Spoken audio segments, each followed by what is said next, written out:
Alright, so here's the finished product. I know we haven't had anything on the VAC for a while, but here's the finished product of the cab install. Finished as of now. I'll talk about why I say that, but as you can see, we got the cultivators on the front of it. That's just kind of a proof of concept. They are rusted up where they are, and they do not move. They are standing there by rust, and as you can see, they were flopped down because they're front heavy. But that's why they're like that, but I plan on getting them going. Hopefully the wind isn't too bad. We're in the windbreak. It's been windy as all get out here in Nebraska lately, but yeah, we'll get right into it. We're in the yeah, I don't know if we've had any videos of it with the cultivator on it. It's kind of neat. It's a lot harder to drive, but we have had some steering issues come up, and I'm not quite sure. I haven't gone through the parts diagram yet, but see if you can rock it back and forth, see if it'll show it. Watch this arm. That's not back and forth. That is the whole shaft wiggling. So I don't know, we must have lost a bushing up there or something. And when that happened, kind of split this ball and socket out. I took these ball and sockets apart and got them shimmed up, so there's a little less play in it, but there's also a lot of play. Both of them are about completely worn out. Yeah, they're both about worn out. This one is actually about worn halfway through, so I've been wanting to weld that up, but haven't got there yet. But this arm has play in it. So just another thing to add to the list. I don't know if that's tear it apart or just find one that doesn't have any play on it. We've got a local salvage yard, or not local, but about 2 hours away that, well, I got the muffler from it and the gas tank. And actually, I don't know if there's been a video on this since either of those have been replaced, actually. But the old gas tank was just rusted through on the bottom. I mean, I started cleaning it up and there's just pinholes everywhere on it. And my cousin and uncle went out there, and they're pretty regular to that salvage yard, so they went out there and got it. A gas tank and a new side panel, because I have been on the fence whether to paint this tractor, because I think these VACs look really nice painted, and I've got a wide selection of implements, but I don't have anywhere nice to put it, so haven't decided on that yet, just because well, I don't want to have it dolled up just to sit out in the trees or whatever. But I got a new side panel here. The gas tank, the side panels, and the muffler, they all came off the same tractor. 30 bucks for the whole lot, so doing pretty good. This hood is rusted out, and I was on Big Iron 3 weeks ago now, and I got a new hood, 2 fenders, but I think the fenders are for a later VAC. Another gas tank that's pretty crusty, and then a new dash.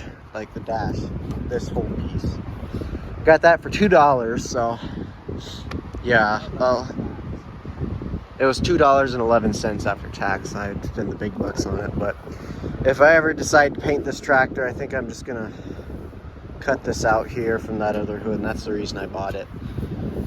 Because if I ever decide it's pretty rusty right here. That other one is really pitted up, like it sat upside down on the dirt, so yeah. And then I guess we're a long ways from the cab now, but I guess the last 2 things besides the steering is the hydraulics. Really like to get the hydraulics working, but the cylinder is just leaking like a sieve, and I haven't got the gumption to take it off yet. One of those deals. You can see the first mount. And I think the pump is weak, so I really don't know where to start out. And if I take the cylinder off first and then get it resealed and then see if it works, because it did move at one time, but it didn't hardly lift anything. But I don't know if that's just because it was leaking so bad, and the oil that was coming out of it was like tar. So yeah, but the hydraulic pump is all in this unit, and I've got it screwed in now. The set screw disengages the pump. I've got it screwed in now, so it's not doing anything now. But that's the next thing. I don't have the cultivator lift arm, but this will work.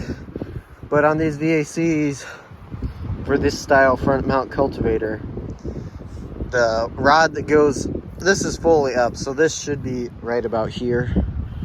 And there's a rod. It's kind of a U-shaped deal, kind of shaped like this, and then it's got a handle that comes up here, and that handle end hits right here.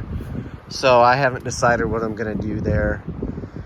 For all the cultivating this tractor will ever do, as far as I'm concerned, it probably will just get a flat bar that goes across here, 2 or 3 different positions in that, and call it a day. But we're not here yet. We're not there yet. We're a long ways from there. It's just cool to have it on here for sake of video. And it's really simple to install, put on here. There's a set screw down here. Oh, I don't have mine screwed in here as far as yours. But that set screw right there locates it. And then there's a wedge. This bolt is on a wedge. There's a wedge deal at the end of it in this iron. And when you screw these, tighten these nuts up, it pulls that wedge tight and expands the metal inside that cast iron right there, and it holds it on there. So pretty simple install, but yeah, I guess I'll talk about the VCMD plow. I was really wanting to make the plow work on this. That's my main goal, because I think it looks cool with the cultivator, but I'd really like the plow to work. And the plow, right here, you can see this lift linkage right here comes down to here, because when this goes up, it pulls this down. Oh, Jersey's using the bathroom. And then there's these mounts that mount on the back axle here, and they've got a pivot pin. Hi, Jersey. And they got a pivot pin, and then there's an A-frame that comes off the back here. Comes right about here. And well, I'm not too worried about the adjustments on it. I think I could just take those off and have them mounted one place and just have it work. But this cab gets right in the business of the A-frame part of it. And there's rods that come up from down there to right about here. Actually, it's right about here. And John didn't want to cut up this cab yet, and I don't blame him. So haven't decided what we're going to do about that yet. But we're also a long ways from plowing. This is one of my friend's ideas, this step. This is a chunk of an old round bale feeder, square tube round bale feeder. It's got the 90 in it already. This is a John Deere step that we had from the 4450 that we took off to put old man steps on it. So that's that. That's pretty nice.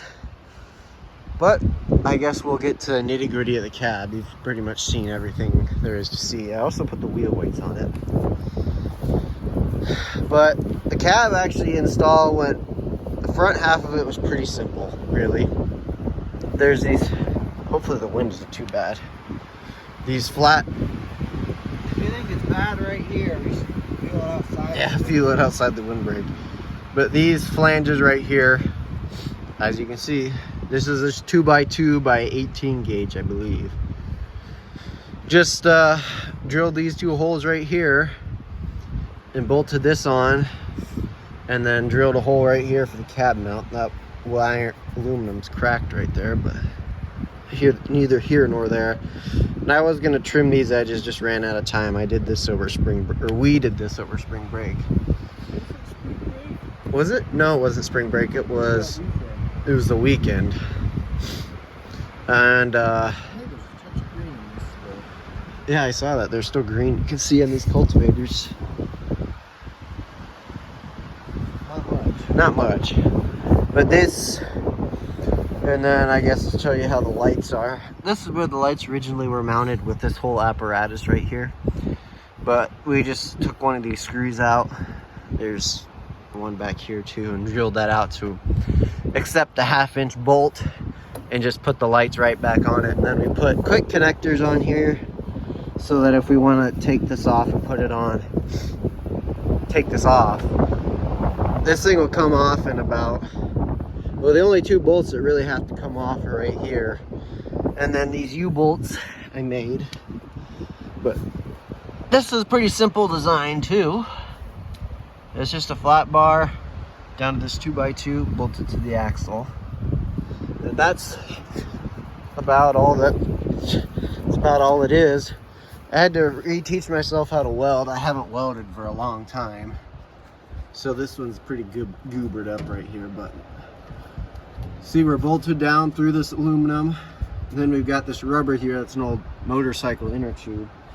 That's just to try and keep some vibrations down. And then I don't know if it helps or not. yeah, I don't know if it really helps or not. It's a thought, I guess. But then these are just 1/2-inch ready rod bent into a U-bolt, both sides. This side, the welding got a lot better. Still not great, but it's a lot better than that side. It helped that I had a better rod, or had a rod that was actually decent. So yeah, that's pretty well it. It's a neat cab, and then here's the mounts up here.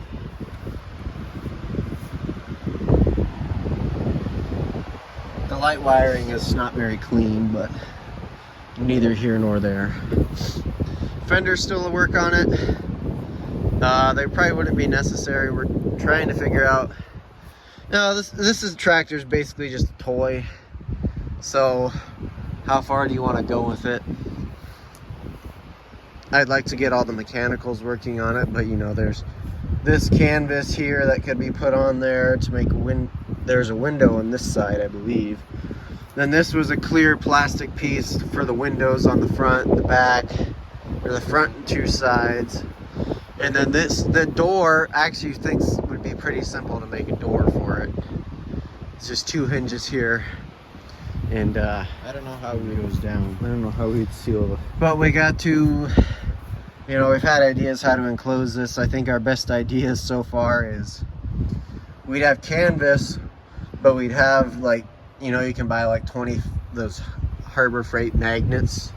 They're just round magnets, and that's kind of the best idea we have at this point, would just be to sew those magnets inside the canvas and just stick them on here and stick them under the platform to try and keep it sealed up. That's kind of our thought up here too. It's just, well, that's aluminum, that won't work, but we've got buttons here so we could do that. But then we could just use those magnets sewed into the canvas and, you know, shape it all. But that gets back to how far do you want to go.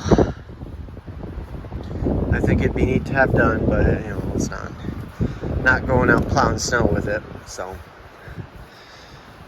and then we got the sunshades. Sunshades.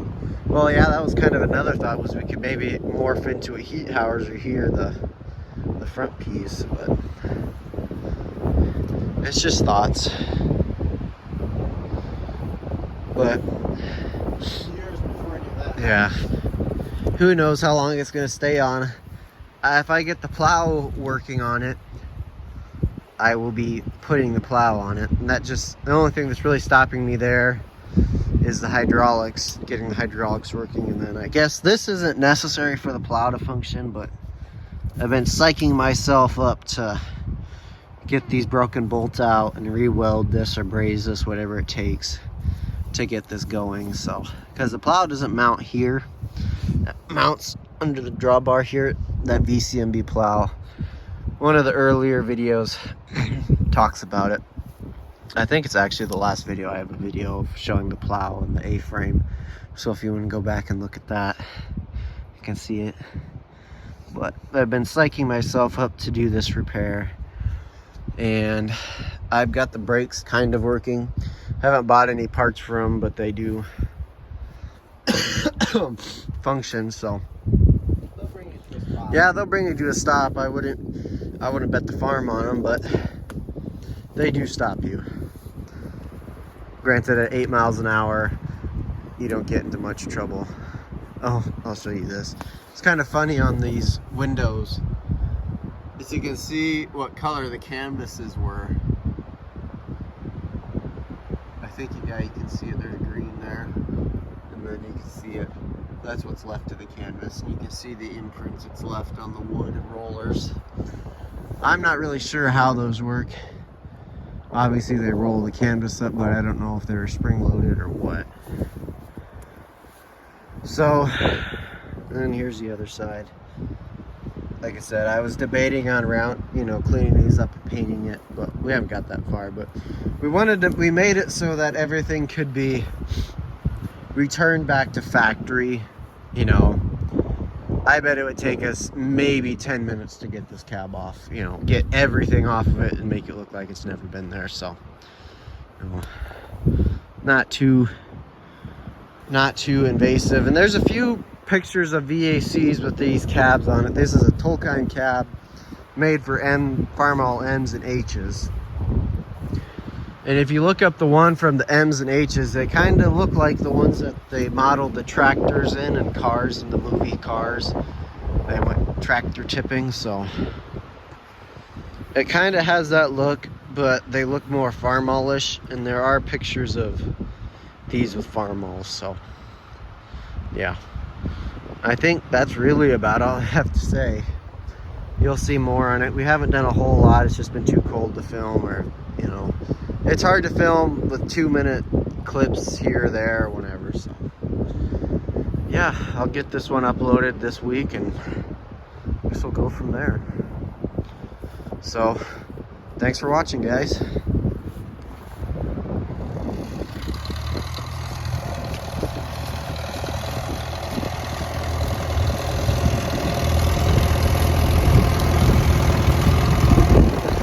Hopefully it's not too windy.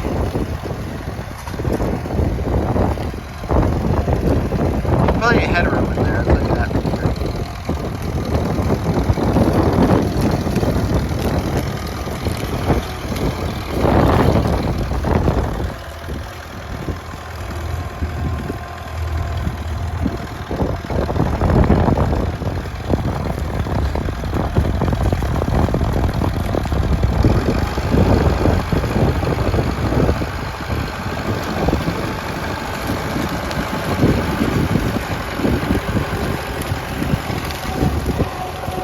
Not quite accurate to be cultivating right now, but it's just trying to make a video, you know?